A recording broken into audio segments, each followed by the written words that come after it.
Cause of infertility, मतलब महिलाओं में ऐसी क्या कमी आ जाती है जिसकी वजह से इनफर्टिलिटी होती है। सबसे पहले हम चलते हैं ओवरी पे। ओवरी जहाँ की अंडा बनता है, अंडा की क्वालिटी कम हो जाना, उसकी वजह से इनफर्टिलिटी होती है। जैसे जैसे उम्र बढ़ती जाती है वैसे वैसे अंडे की गुणवत्ता घटती चली जाती है। और दूसरा एनओवुलेटी साइकिल, बच्चेदानी में अंडा ना बनना, जिसकी वजह से इनफर्टिलिटी होती है, जो कि पीसीओडी में देखने को मिलता है।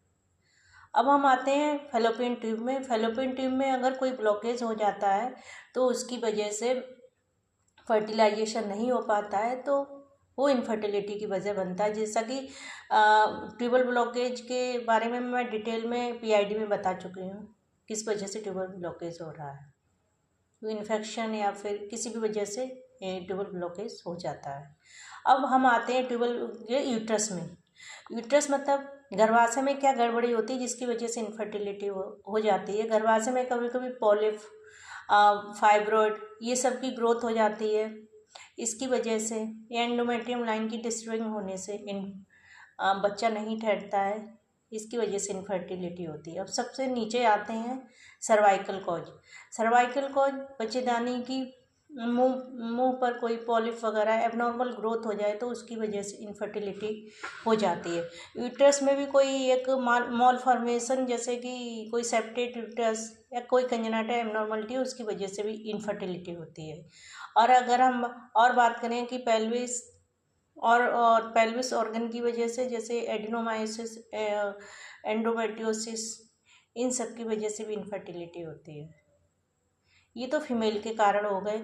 अदर फैक्टर भी होते हैं, ओबेसिटी, मोटापा बहुत ज़्यादा होना, ये भी इनफर्टिलिटी का कारण है। किसी भी महिला के द्वारा स्मोकिंग या अल्कोहल पीना भी इनफर्टिलिटी की वजह से, और स्ट्रेस, हमारी जो लाइफ स्टाइल है उसकी, वह भी बहुत बड़ा योगदान करता है इनफर्टिलिटी में। ये हो गया महिलाओं का। अब हम बात करते हैं पुरुष। पुरुष में ऐसी क्या कमी आ जाती है जिसकी वजह से पुरुष में इनफर्टिलिटी होती है। सबसे पहले तो जिस तरह से महिला में अंडा की गुणवत्ता पर ध्यान दिया गया, वैसे ही पुरुष के शुक्राणु पर ध्यान दिया जाता है। शुक्राणु की मात्रा कम हो जाना, शुक्राणु की गुणवत्ता में कमी आ जाना, शुक्राणु की मोटिलिटी में कमी आ जाना, ये सब की वजह से, और शुक्राणु की जो डक्ट होती है उसमें कहीं ऑब्स्ट्रक्शन, रुकावट आ जाना, उसकी वजह से शुक्राणु बाहर नहीं आते, ये सब इनफर्टिलिटी के कारण बनते हैं। अदर फैक्टर में बात करें तो कुछ इम्यूनिटी वीक हो जाना, ओबेसिटी बढ़ जाना, स्मोकिंग, अल्कोहलिज्म, स्ट्रेस, इन सब की वजह से इनफर्टिलिटी होती है।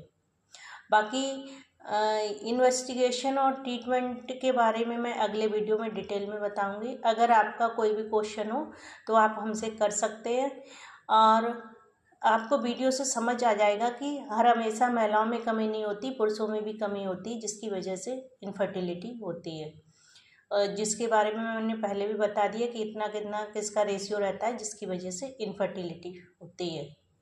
Thank you.